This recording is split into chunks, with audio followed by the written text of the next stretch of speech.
Once upon a time, there was a town mouse. Everything he needed was near at hand. He could talk to his friends and go shopping whenever he wanted. But he had a cousin who lived in the countryside, where everything was very different.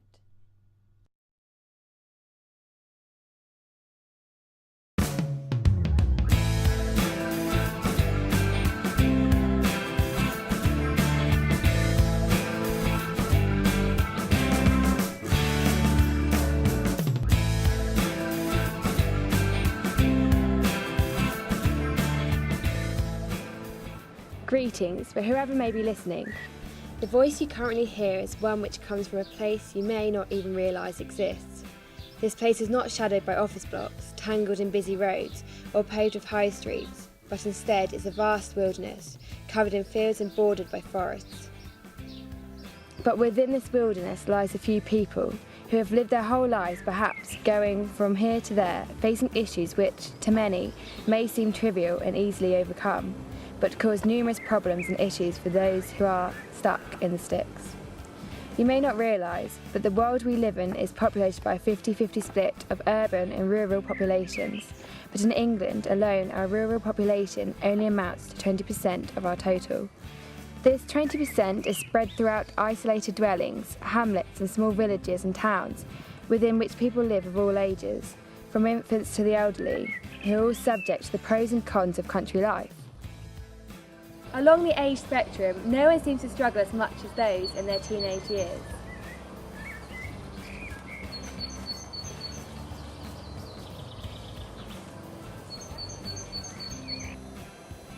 I'm frustrated that all my friends live miles away in other villages. I always lose mobile phone signal at the most important times. I don't like the hour-long bus journey to school every day. I hate that my broadband connection always cuts out. I don't like it that we're calling a Tegrad out here.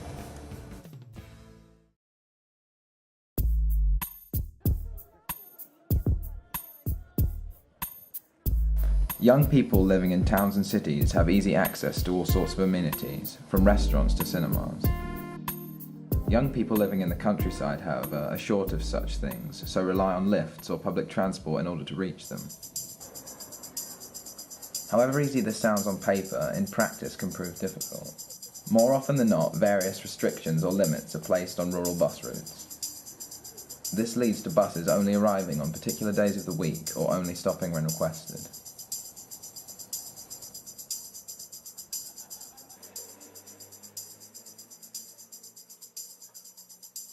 The bus service for my village Hoxton only goes into the local market town Diss on weekdays, but I have a Saturday job there. It also means that people from my village can't use the bus to connect with the train to the main county shopping centres on Saturdays. I have to make a special request to be dropped off in my village. Other passengers always groan because of the detour.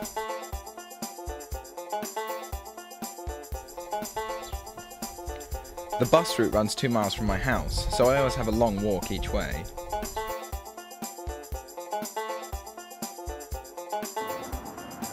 Many of our local bus services have been cut, and when a bus does come along, it's always the wrong one.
If you can't get into town, you have to rely on whatever activities there are locally. Many activities in rural towns and villages revolve around children, with a little to occupy young people. For under 14s, there are beavers, brownies, cubs, scouts, summer play schemes and so on. In our town, there is a wealth of such activities, including nurseries and parent and toddler groups. Yet, we discovered that the local youth club have received government funding to be refurbished as a children's centre. I'm the senior youth worker here at I've been doing youth work here at for 20 years. Myself and my wife that run the club. Right, we've had a club here for about 45 years, doing lots of activities over the years. We have all the range of equipment, pool and table tennis, air hockey, guitars and drums, and a coffee bar and all manner of things like that. Only the Youth Centre, and that is really it. There's nothing else in at all. No, there's a Friday club at Botsdale, but I can't get there really. And the only place I can get is here really. So the fact that this place is being shut down for a while and may not reopen is a problem. Yeah. A big problem for all then, of us. Yeah, because after school you can't see mates or anything, because I live in Mellis, so you can't really see mates or anything. Yeah, there used to be probably, I'd say, About 20, 25? Yeah, a good 25 of us. And then we play games and stuff, wouldn't we? Yeah, we'd play loads of games, and we'd on the last nights near half term, we'd have a pizza or something like that, or we'd all talk about what we would want to do in the holidays and stuff, like activities like ice skating, Pleasurement Hills and stuff like that really. There are the clubs and activities, say like scouts and guides, but not everybody is into that type of thing, and so from the point of view of being able to just chill and chat, meet up with your mates, there is nowhere for them to go. Yeah, my name's Vince Prank. I work for the Youth and Connection Service, which is part of Suffolk County Council. My current role is Youth Partnership and Resources, which basically means I look after 14 buildings in the northern area, and this is one of the buildings. This centre was looking very run down, and Suffolk County Council Youth Service couldn't afford the funding to actually put money into it to refurbish it. So using government money, we've been able to get Sure Start funding to actually refurbish the building. Now the building will then be run by Children's Centre Services, so that would be focusing on 0 to 5s. But what we hope is it could be available in the evenings and at weekends and other times for other young people. But that's my view and not the view of Suffolk County Council, because the councillors will have to answer that question. And do you know why the recreational activities like the pool tables are being taken away? There's very little funding around to support teenage activities, but current government thinking, as far as I'm aware, is 0 to 5, Sure Start. There is funding for that age range. So we need to make use of that funding to get our buildings refurbished, which is what you're going to do. And once you've got the little children in here, it's difficult to have things like the football table, which I know can be quite popular, and the pool table, because they have a tendency, I'm afraid, to bang their head on it. But it is still important that young people have their say, and it's still important that young people have somewhere to go. So I think we need to therefore work with the community, work with the town council, work with neighbours, work with other organisations, voluntary and statutory youth organisations, to try and meet the needs of young people. With the change of government, I'm not too sure what money is going to be available. If they want to save £6 billion this year, and if Suffolk County Council is attempting to save £150 million over the last next 2 or 3 years, something has to give. There cannot be funding for everything. I believe that there was Youth Opportunity Fund, Youth Capital Fund, which was government funding, which was supporting the needs of 13 to 19-year-olds. But I think that's just finished its final round, unless the government can find a bit more money to support that. So it's a lot more down to the local young people talking to the local community and gaining local support for activities and events, more than expecting Suffolk County Council or local government or national government to actually support work with young people. The only thing in all the years that we've been in which is over 30 years, that has been done for the youth is the skateboard park. And its surrounding villages have always been isolated. So what was it like for younger people growing up in past generations? How did they find growing up in a rural area?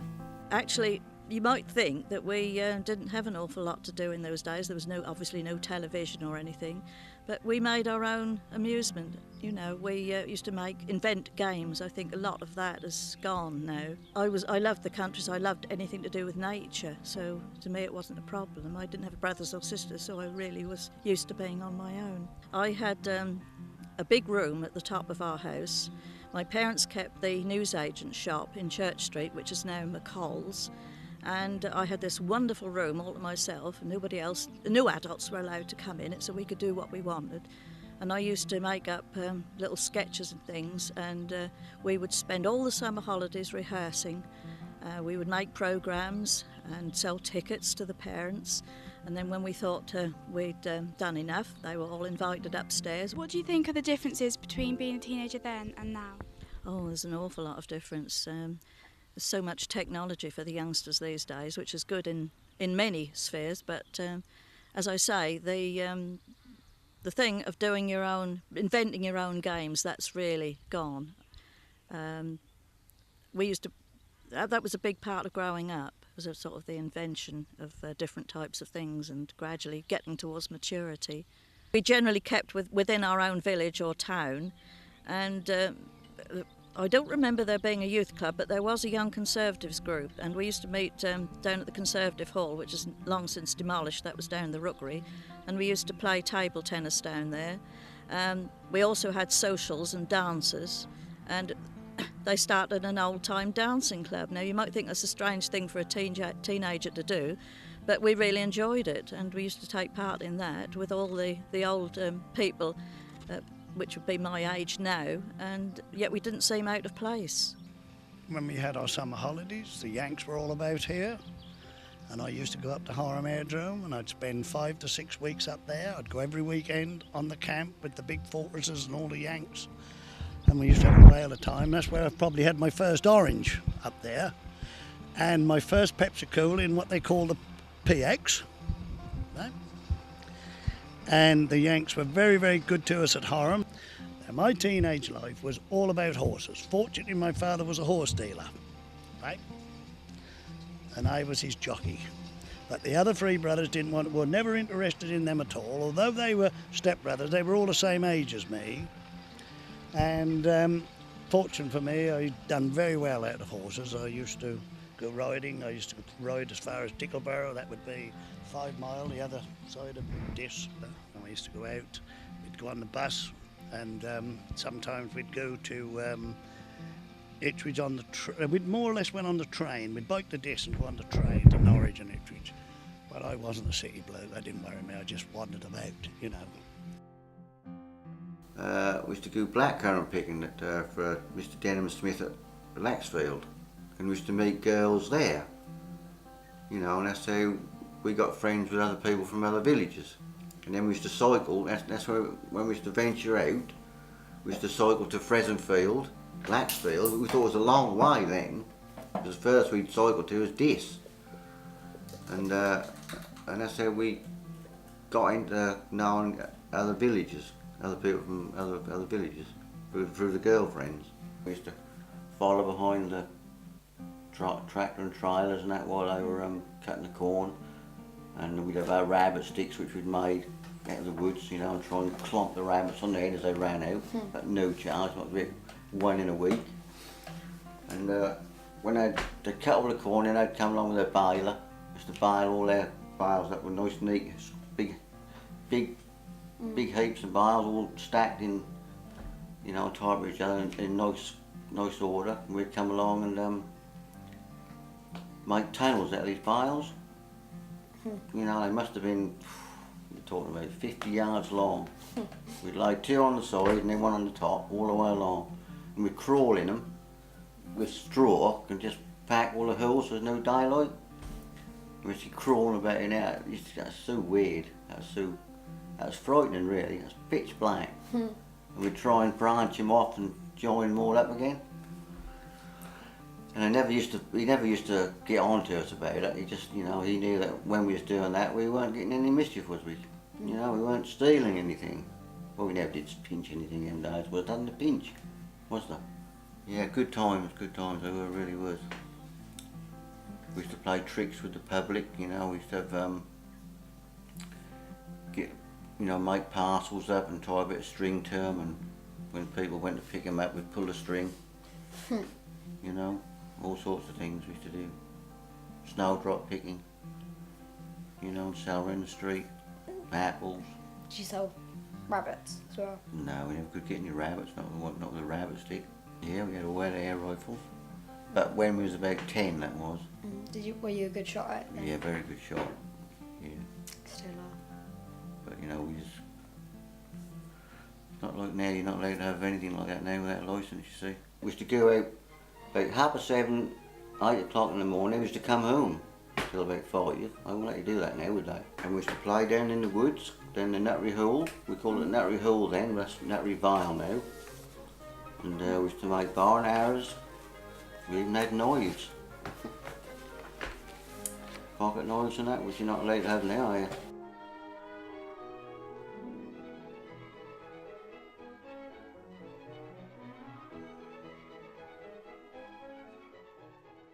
We used to go down the Clink Hill road down here. If you go down the bridge and turn right along the river, there used to be a big hollow tree. Jackdaws used to build in there, but we used to climb up there and we used to take one chick out, that's all. Then we used to take it home, put it in the hut and rear it up and feed it on milk and bread. And we used to, and when it got, it got so it could fly, that's so tame, we used to let it out and you'd play with it like in the yard. And we used to leave the door open all day, because when I was at primary school, I used to come out at playtime and it had to be waiting in the tree for me. And I used to just call it, used to hold your arm and I and go, we used to go, Jock, and I used to come down and sit on her arms.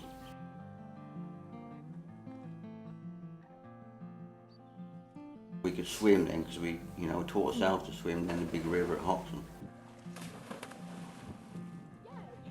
I never see the beach before I was 15. When I did see the beach, I thought it was the end of the world. There used to be carnivals. What were the carnivals? There used to be a Hoxton carnival. Every year. I don't know why they stopped it. What did they do? Then I used to make flutes, what they call flutes. You get track and trainers and you make sort of things like, the bailers or the cowboys or the... But I don't know, they had a carnival queen. The prettiest girl in the village. We used to borrow Mr. Haves's cart. We used to push that cart down this lane here, Clink Hill. You believe it or not. Just let it go. You just steer with the handle up like that. Young people living in the country without transport heavily rely on mobile phones and internet to keep in touch and socialise with their friends. In the age we live in, developments in mobile technology are rapidly on the increase, and young people relish getting their hands on the latest model of mobile phone, even if that means replacing the one they only purchased a week before. Rash impulse buys aside, it all seems rather pointless when living in a rural area provides you with little more than 1 to no bars of signal. Every teenager has fallen victim to needing to send that all-important text or make the reassurance phone call to their parents to say they are indeed safe, but soon realise they have no signal.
Yay!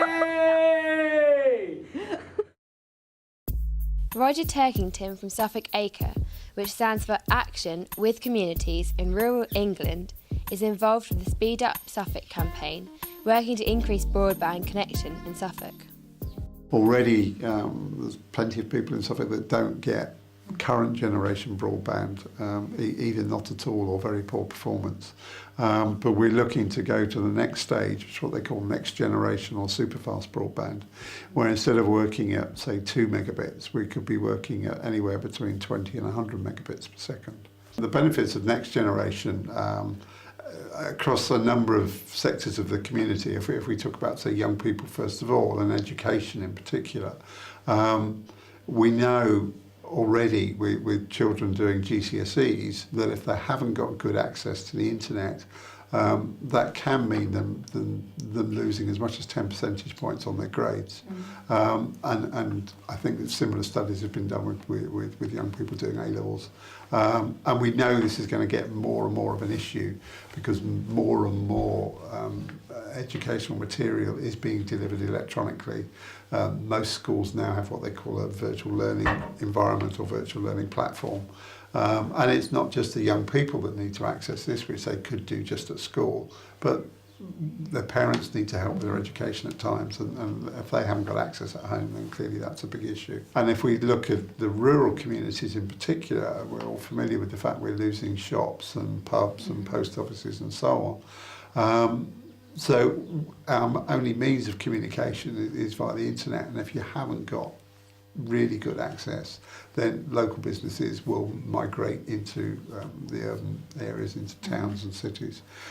So rural communities will suffer. BT has announced a rollout of what it calls its Infinity programme and service. But I have to say, as far as Suffolk's concerned, not even Ipswich, which is obviously our biggest town, is on that list of initial rollout. So it's going to be some time before rural areas, if at all, ever get superfast broadband, which is why we've got the Speed Up Suffolk campaign, and we're looking at alternative ways of providing the service if BT or the other big players aren't going to do it. What we're encouraging everybody to do is to go to this EDA website, which is called Erebus, erebus.org.uk, and register their interest in next generation broadband. There's just a few simple questions.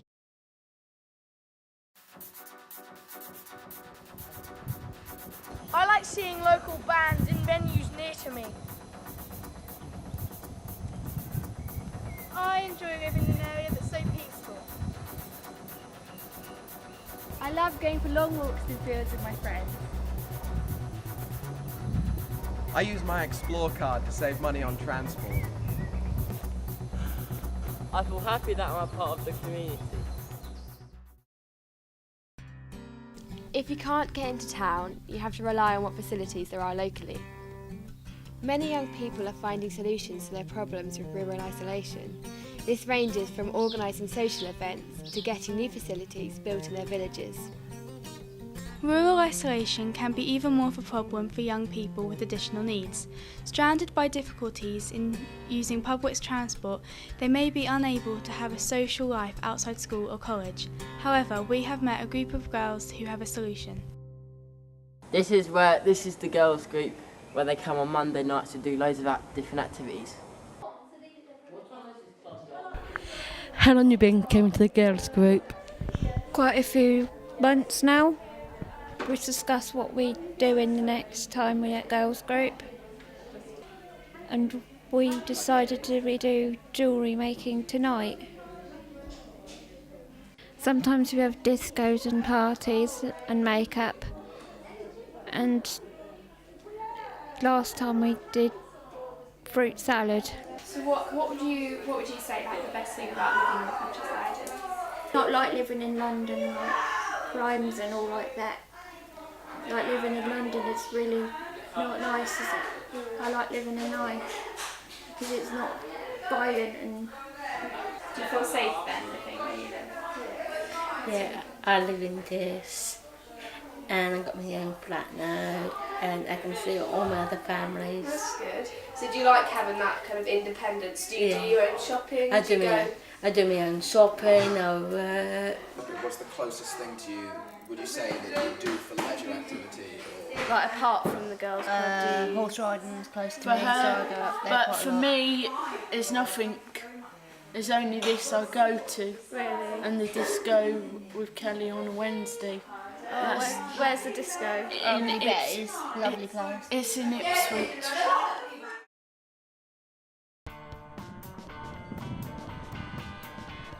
So I've seen you on the skate ramp. How far have you come? About 10 miles from Debenham, so That's quite a long way. yeah. To ride around. Are you dependent on your dad to take you here? Yeah, and it gets a bit annoying. So does this take up a lot of your time? If I let it, yeah. That's the thing, is finding the time where I can take Henry to the skate park and then hang around for a bit while he rides himself, and then go home. So it's not a lot for me to do here. So we've been thinking of building one in the back garden, just so that Henry can ride more often and I don't have to take him anywhere. So how often do you come down to the skate park? Like nearly every day. How long has it been available to young people around the area? About 3 years in August. Do you know anything about like who got it to be put here, like who had it? Young people, but it's mostly Blue Jeffries who got like the plans and stuff sorted out. So who is Blue Jeffries? He's just a young person that lives in Eye who wanted something to do like everyone else, so we got it sorted out that we had this. It was Bluey Jeffries' plans for like all the jumps, and I think it was Colin Ribchester what got all the money sorted. So did it have to go through like the council and everything? Yeah, because like health and safety and obviously stuff like that. Hi Jonathan, we've just been watching you on your BMX. Would you mind telling us a bit about your skate park and what you do? Well, all my mates and all of us come down here and we do all the jumps and we talk about what's been going on. So how often do you come down here? Every day, nearly, after school. So what sort of things do you do, like tricks and that? Loads of tricks. Well, all my mates were BMXing and then I didn't have many friends, but then when I went down to the BMX park I didn't know what to do. I kept getting in everybody's way. But then, 3 or 4 or 5 months ago, I started BMXing again, continuing, and I started to try stuff, and now I can do everything.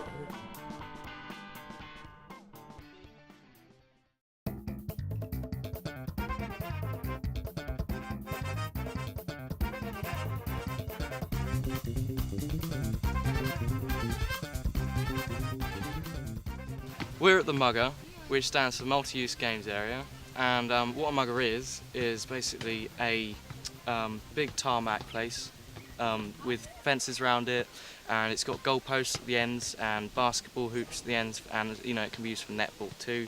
There's markings all over the tarmac, which is for tennis as well, and it comes with tennis posts which can be removed, and we're going to store them up here.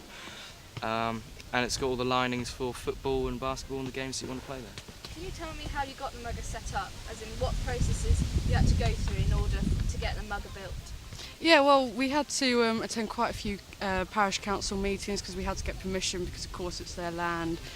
And I had to go to Baber County Council and just, ask them about different funding options and who we needed to apply from, because at the beginning we knew nothing about, money or how to get funds for anything. So, but they helped out a lot, and the parish council did agree, and they ended up contributing some money for us, and they said they'd maintain it. So the outcome was absolutely fantastic. Well, we went to quite a few different funders, like the Youth Opportunity Panel and Grassroots, and we asked different councillors. In most cases, we had to get matched funding, or one person wouldn't give us money unless another person gave us money. It was just a question of who went first. Yeah. And that was really difficult because as soon as we got one, then all of them came in. Yeah. But then, of course, to help out, we did do a lot of charity, not charity, but fundraising. Oh yeah, As in, we locked ourselves up at Suffolk Police Station for 5 hours and sponsored for that. Which we got. We made £1,000. It's £1,000 for that, which wasn't too bad. And we did bric-a-brac sale. Yeah. And what developments have arisen from the Mugger? Like, what other things have you done? Well, I mean, we've ended up taking charge of the local youth club because our previous youth worker, he stepped down, and he gave it over to us, which we thought was going to be really hard because we're so young still and trying to, you know, influence and encourage younger people than ourselves and keep them safe and, you know. And the fact that we're young too makes it hard for them to see us as an authoritative figure too. And but now most of the kids really do look up to us now, and we're doing really well with that. Yeah. If any other young people want to do something similar to what you've done, what message have you got for them? To be honest, working like we did, filling out all kinds of forms and things, really did make us sort of more independent. Because we had to make lots of decisions that you would think, you know, are we old enough to make that decision? You know, but in fact we were. You know, you don't have, there's not an age limit on it. As long as you're responsible enough, you know, then you can do anything really. I mean, at the end of the day, it's great fun. Unfortunately, in this economic climate, much of the funding previously available to young people has been cut. However, it has left a legacy behind. The proof and recognition that young people are able to take responsibility themselves for change in their communities. What we've learned is over the last 4 years is that young people can be involved in making decisions about money and funding. And one of the aims, the original aims of the government was actually to look at how young people across the country can contribute to decisions around budgets that relate to them within county council. But I think it also has shown to people who are in charge of budgets and finances that young people are quite keen to plan their own activities. They are the best people in many ways to know what positive activities they want to engage with. So hopefully, although the money's not there from the government, there'll be something else there, or another way where actually young people can talk to adults that do have access to money to say, if you want to get good value out of spend, then actually talk to us and involve us in the services that you're providing.